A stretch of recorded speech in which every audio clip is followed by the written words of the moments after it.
পেট আর আমার পরিবারের জন্য আমি কর্ম করি, আর আমার আত্মা আর আখিরাতের জন্য আমি ধর্ম করি। এটা আমার জীবনের মটো।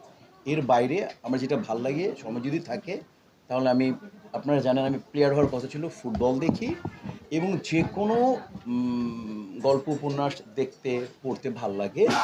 এই আমার বিষয়, আমার আমার এই বিষয়। আর আমি কোনো পলিটিক্যাল ফিগার না। আমি পলিটিক্স অনেক কঠিন। এটা আমি মনে করি যে অভিনেতা হওয়া সম্ভব, কিন্তু একজন নেতা অনেক কঠিন ব্যাপার। তো কাজে হচ্ছে যে আমি দেখলাম আমার যোগ্যতা ভাই ওইটার মধ্যে রাখি, যে আমি চেষ্টা করি যে অ্যাক্টিং করতে চেষ্টা করি। তো এই জন্য আমি আমার ফোকাসড, আর আমার পরিবারও চায় না যে আমি পলিটিক্যালি কোনো ইনভলভ হই। এই জন্য আমার আমার ওস্তাদও চায় না পরিবার, এবং আমি যেহেতু লোয়ার মিডল ক্লাস ওন করি, আমার অনেক দায়বদ্ধতা। এই জন্য আমি মূলত যেটা বুঝি অ্যাক্টিং